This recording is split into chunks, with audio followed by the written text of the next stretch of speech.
Welcome to my YouTube channel accountancy class 11 chapter 4 में हम लोग लास्ट वीडियो में double column cash book discuss किए थे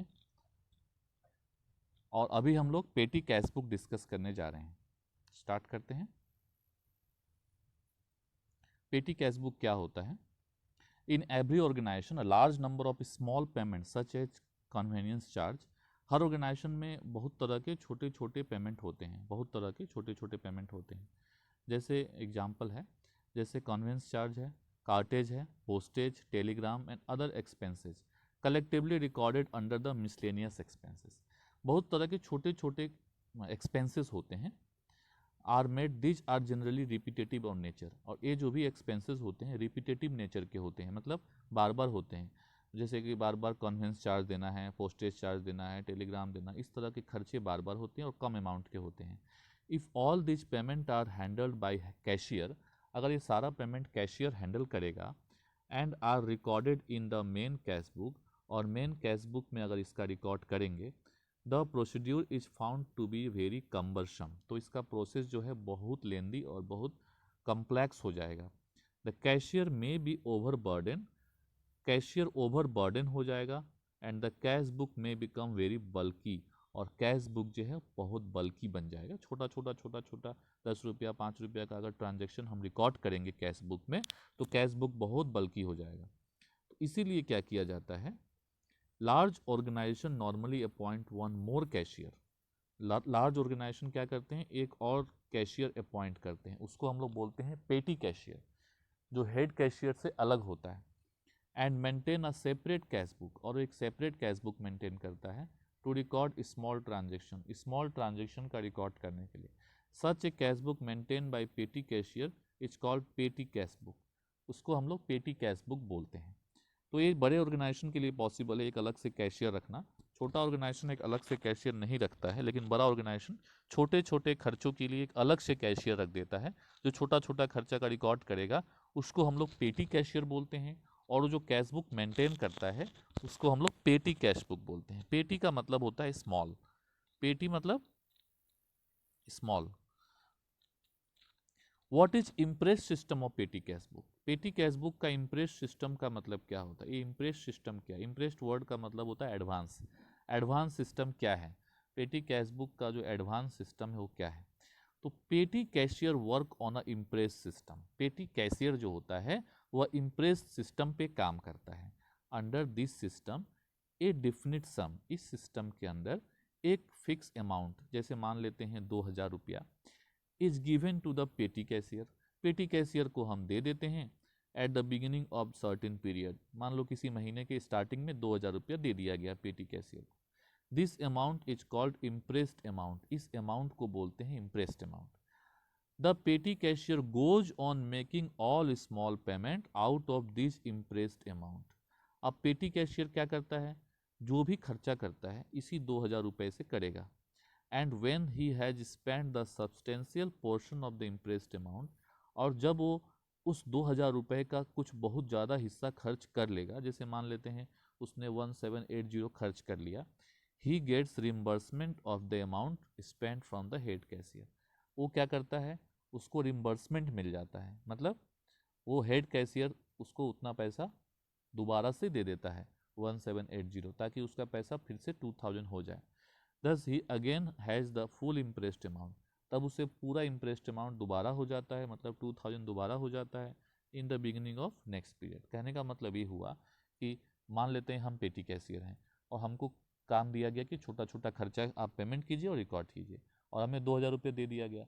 अब उसमें से हमने कुछ पैसा ज़्यादा ही खर्च कर लिया, मान लो 1800-1900 खर्च कर लिया, तो हमें हेड कैशियर को बताना पड़ेगा कि हमारा बहुत पैसा खर्च हो गया। तो हेड कैशियर फिर से हमें उतना पैसा दे देगा जितना हमारा खर्च हुआ है, और फिर से हमारा 2000 रुपया हमारे पास हो जाएगा। तो इसी मेथड को बोलते हैं इम्प्रेस सिस्टम ऑफ पेटी कैश बुक। अब इसमें जो रिम्बर्समेंट जो हेड कैशियर करता है वह वीकली भी कर सकता है, फोर्टनाइटली भी कर सकता है और मंथली भी कर सकता है।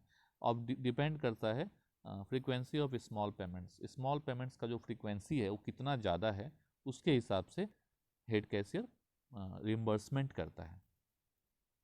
पेटी कैश बुक दिखता किस तरह है या इसका फॉर्मेट है? पेटी कैश बुक जनरली बहुत सारे कॉलम्स होते हैं इसके, ठीक है। पेमेंट साइड में beside the first other amount column, एक कॉलम तो अमाउंट का कॉलम होता ही है, उसके अलावा भी बहुत सारे कॉलम होते हैं। Each the amount column is allotted for item और specified payment which are most common. अब इसमें जो भी अमाउंट पेड होता है उसको एनालाइज किया जाता है और उसको 5-6 जितने भी अलग अलग कैटेगरी में बांट दिया जाता है। मैंने यहाँ पे 5 कैटेगरी का ही फॉर्मेट रखा है, postage, telegram and telephone, conveyance, stationery और miscellaneous. The last amount column is designed as miscellaneous, जो किसी कैटेगरी में नहीं आता है उसको मिसलेनियस में लिखते हैं। In the miscellaneous column those payment are recorded for which a separate column does not exist, जिसके लिए कोई सेपरेट कॉलम नहीं है वो मिसलेनियस में लिखा जाता है। At the end of the period all amount column are total, सारे अमाउंट के कॉलम को टोटल किया जाता है। The total amount column shown the total amount spend and to be reimburse, total amount column जो होता है वह दिखाता है कितना पैसा खर्च हुआ है और उसको हेड कैशियर रिम्बर्स भी कर देता है। ऑन द रिसिप्ट साइड, जबकि डेबिट साइड में रिसिप्ट साइड होगा इसका, रिसिप्ट साइड में there is only one amount column, एक ही अमाउंट का कॉलम होता है कितना पैसा रिसीव हुआ है, क्योंकि रिसीव तो 1-2 बार ही होता है मंथ में। Column are date, voucher number, particular are common for both receipt and payment. Receipt और पेमेंट दोनों के लिए ही date, particular, voucher number same ही होता है। इसमें एक ही पर्टिकुलर बनता है, एक ही डेट का कॉलम बनता है, एक ही वाउचर नंबर का कॉलम बनता है, बस अमाउंट रिसीव और अमाउंट पेड का अलग अलग कॉलम होता है। एक क्वेश्चन करेंगे हम लोग, उससे पहले हम लोग जानते हैं क्या क्या एडवांटेज है पेटी कैश बुक बनाने का। सबसे बड़ा एडवांटेज है कि saving time and effort of chief cashier, जो हेड कैशियर होता है उसका टाइम बचता है इससे। कैसे? चीफ कैशियर को ज़रूरत नहीं पड़ती है छोटे छोटे खर्चों का हिसाब किताब करने का, तो इसीलिए वो ज़्यादा कंसंट्रेट कर पाता है मेन खर्चों पे, लार्ज अमाउंट के खर्च पे।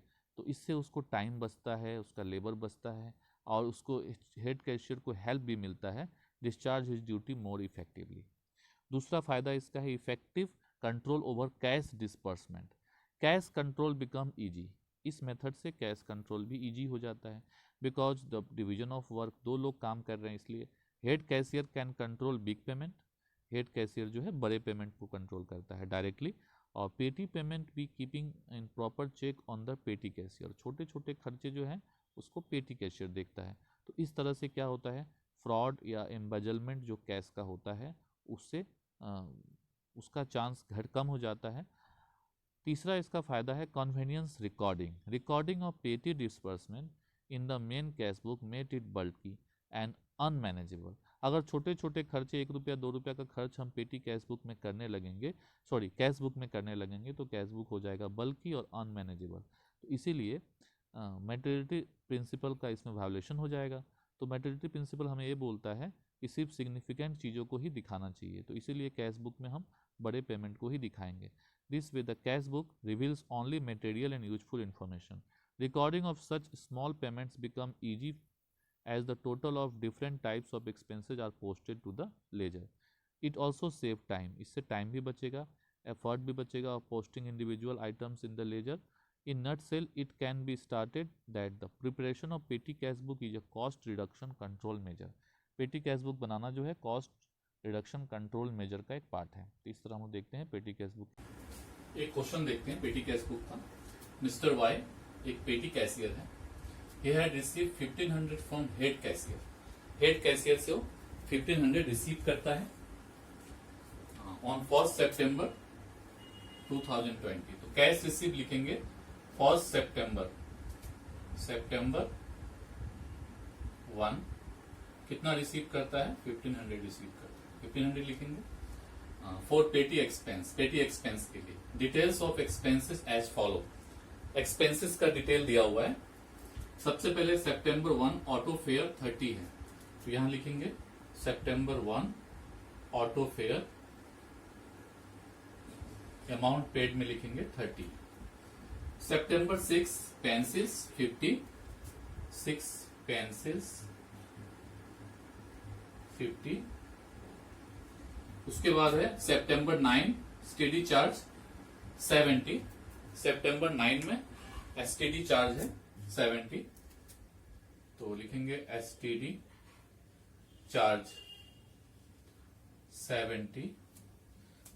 सितंबर 12 है, टेलीफोन 100, 12 टेलीफोन, टेलीफोन का चार्ज है 100 रुपीज। उसके बाद है बस फेयर 15 को, बस फेयर है 17, 15 सितंबर बस फेयर 70। देन 18 सितंबर रिफ्रेशमेंट 200, 18 सितंबर रिफ्रेशमेंट ₹200। सितंबर 21 कुरियर चार्ज 130,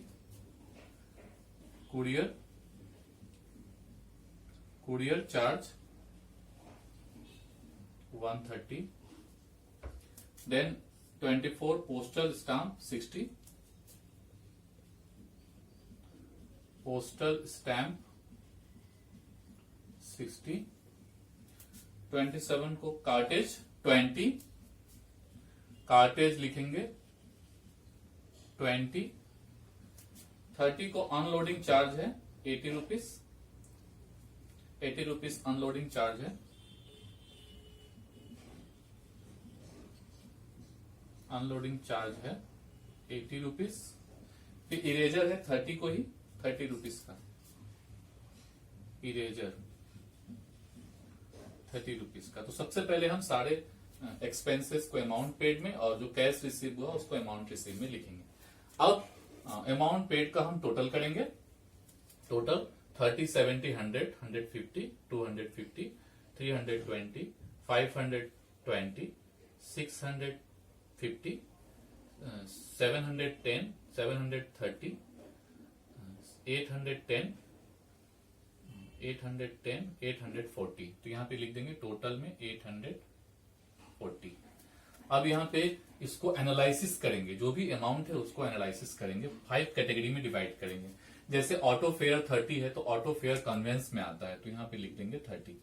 उसी तरह पेंसिल्स का 50 है तो पेंसिल्स स्टेशनरी में आता है, तो यहाँ लिख देंगे 50। स्टडी चार्ज 70 है, 70 टेलीफोन में आता है, तो इसको टेलीफोन में लिख देंगे। टेलीफोन का चार्ज 100, ये भी टेलीफोन में आएगा, ये भी 100 यहाँ लिख देंगे। बस फेयर 70 है तो कन्वेंस में आएगा, तो कन्वेंस में 70 लिख देंगे। रिफ्रेशमेंट 200 है तो रिफ्रेशमेंट इन चारों किसी कैटेगरी में नहीं आएगा, इसलिए इसको मिसलेनियस में डाल देंगे 200।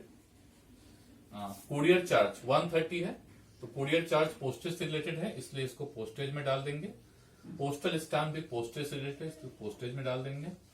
कार्टेज, कार्टेज एक तरह का टैक्स है, किसी से रिलेटेड नहीं है, तो इसलिए इसको अंतिम कॉलम में डालेंगे मिसलेनियस में। अनलोडिंग चार्ज, अनलोडिंग चार्ज भी इन सबसे किसी से रिलेटेड नहीं है, इसलिए इसको लास्ट कॉलम में डालेंगे। उसके बाद इरेजर, इरेजर 30 का है, ये स्टेशनरी का आइटम है, इसलिए इसको स्टेशनरी में डालेंगे। तो अब इसको बोलते हैं एनालिसिस ऑफ पेमेंट। इस पेमेंट को हम अलग अलग कैटेगरी में बांट दिए। अब सारे कैटेगरी का हम टोटल करेंगे, तो टोटल पोस्टेज का टोटल आएगा 190, टेलीग्राम एंड टेलीफोन का टोटल आएगा 170, फिर कॉन्वेंस का टोटल आएगा 100, स्टेशनरी का टोटल आएगा 80 और मिसलेनियस का टोटल आएगा 300। अब ये जो टोटल है 5 कैटेगरी को इसका टोटल इसके टोटल से मैच करेगा। जैसे मैच कर रहा होगा यहाँ पे देख लेते हैं हम लोग। 300, 100, 400, 400, 500, 500, 650, 650, 750 और 90 प्लस कर देंगे तो 840 आ जाएगा। अब इसका बैलेंस निकालना है, तो हमारा अमाउंट रिसीव 1500 है, उसको हम दोनों साइड लिख देंगे, क्योंकि ये हेवी अमाउंट है, हेवियर है, दोनों साइड लिख देंगे। 1500 से 840 को माइनस करेंगे तो 660 आएगा, तो बैलेंस हो गया हमारा 660। तो बैलेंस का जो डेट होगा वो मंथ का एंड का डेट होगा। उसके बाद इसी बैलेंस सीडी को हम बैलेंस बीडी करेंगे नेक्स्ट मंथ में 1 अक्टूबर। 1 अक्टूबर को यही बैलेंस लिख देंगे 660। अब ये 660 का हिसाब जब पेटी कैशियर हेड कैशियर को देगा तो हेड कैशियर 660 का रिम्बर्समेंट, 660 जो खर्च हुआ, सॉरी 840 जो खर्च हुआ है, इस 840 का वो रिम्बर्समेंट कर देगा, तो कैश रिसीव हो जाएगा। जितना खर्च किया है उतने का कैश रिसीव हो जाएगा, 840 का कैश रिसीव हो जाएगा। तो इस तरह हम लोग पेटी कैश बुक बनाते हैं। इसी के साथ हमारा पेटी कैश बुक यहीं समाप्त होता है। Thank you very much.